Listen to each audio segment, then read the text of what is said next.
নমস্কার সবাইকে, রান্নাঘরে বাঙালিয়ানাতে আপনাদের আরেকবার স্বাগত জানাই। কেমন আছেন সবাই?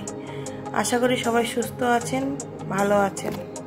যে একটি সন্ধ্যাবেলা জলখাবারের রেসিপি নিয়ে আমি প্রথমে একটি প্রেসার কুকারের মধ্যে গোটা তিনেক আলু ভালো করে সেদ্ধ করে নেব। আলুগুলো সেদ্ধ হয়ে গেলে ঠান্ডা করে নিয়ে আলুগুলো আমি ভালো করে ছুলে নেব। আলুগুলো ছোলা হয়ে গেলে আমি ভালো করে হাত দিয়ে আলুগুলোকে ম্যাশ করে নেব। এরপর একটি কড়াইতে আমি কিছুটা পরিমাণ রিফাইন্ড অয়েল গরম করতে দেব।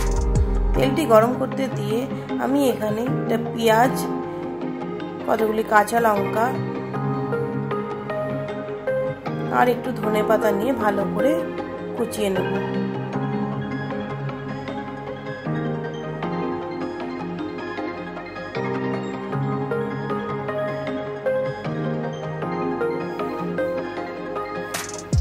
কড়াইতে তেল গরম হয়ে গেলে আমি এখানে কিছুটা পরিমাণ কাঁচা বাদাম ভালো করে ভেজে নিলাম।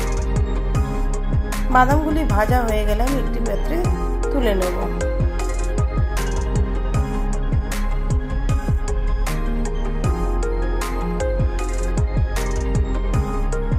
ওই ম্যাশ করা আলুর মধ্যে কুচি করা পেঁয়াজ, ধনেপাতা, কাঁচা লঙ্কা সব দিয়ে দেব।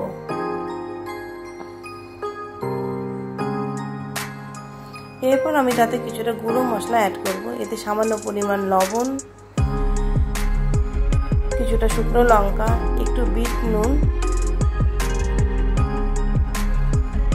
একটু ধনে গুঁড়ো, একটু চাট মশলা আর একটু ভেজে রাখা জিরের গুঁড়ো আমি দিয়ে দেবো। এরপর তাতে বাদামটা ঠান্ডা হয়ে গেলে বাদামগুলি আধ ভাঙা করে আমি তাতে মিশিয়ে দিলাম।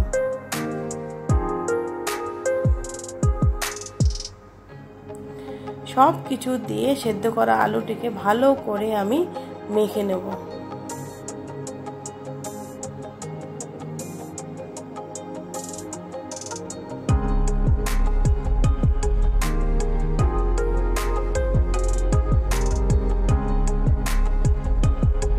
আলুটা ভালো করে মাখা হয়ে গেল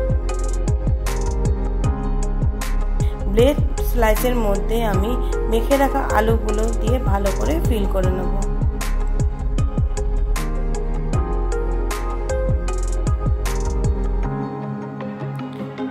এই আলু স্টাফিংটা যেন পুরো ব্রেডে ভালো করে কভার হয়ে যায়।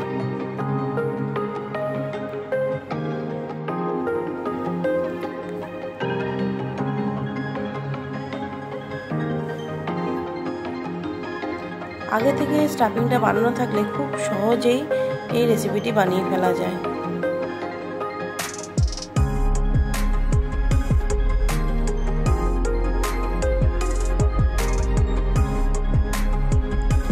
স্টাফিংটা করা হয়ে গেলে এর উপর দিয়ে আমি কিছুটা পরিমাণ টমেটো কেচাপ লাগিয়ে নিলাম।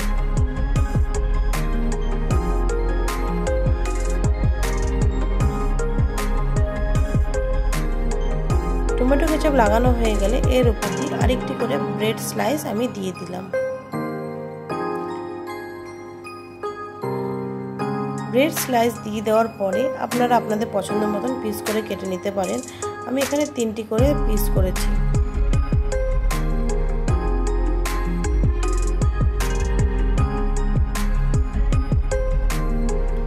পিস করে কেটে নেওয়ার পরে আমি একটি ব্যাটার বানিয়ে নেব।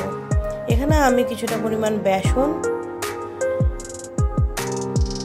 কিছুটা পরিমাণ কর্নফ্লাওয়ার আর 2 চামচ মতন চালের গুঁড়ো নিয়েছি। এরপরে তাতে সামান্য পরিমাণ লবণ, গুঁড়ো হলুদ আর শুকনো লঙ্কার গুঁড়ো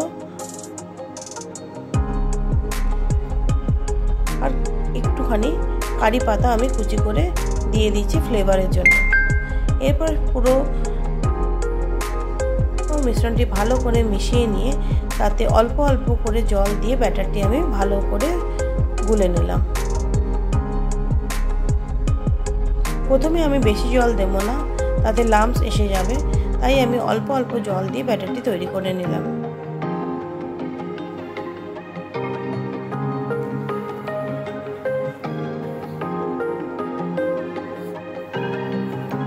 যে যেহেতু ব্রেড দিয়ে আমি বানাচ্ছি তাই ব্যাটারটি একটু পাতলাই রাখবো।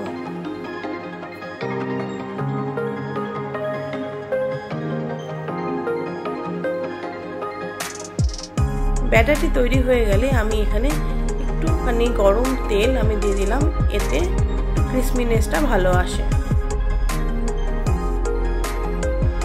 ব্যাটারটি ভালো করে গোলা হয়ে গেলে আমি ব্রেড স্লাইসগুলো দিয়ে ব্যাটারে ডিপ করে নিয়ে একদম গরম তেলের মধ্যে আমি ছেড়ে দেব। স্টিমটাকে আমি বাড়িয়েই দিলাম, না হলে ব্রেডের মধ্যে অনেকটা তেল চোখ করে নেবে। হাই স্টিমে ভালো করে ব্রেডগুলোকে এদিক ওপিট করে আমি ভেজে নেব। এভাবেই খুব সহজে তৈরি হয়ে গেল আমাদের ব্রেড পকোড়া।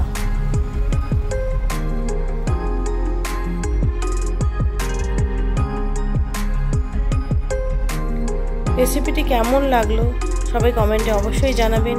যদি ভালো লেগে থাকে একটি লাইক করে দেবেন, শেয়ার করে দেবেন আর চ্যানেলটি সাবস্ক্রাইব করে দেবেন।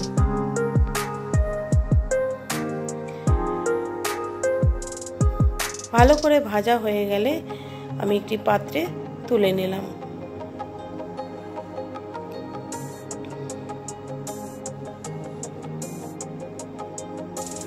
সন্ধ্যাবেলা গরম গরম চায়ের সাথে সার্ভ করে দিলাম ব্রেড পকোড়া।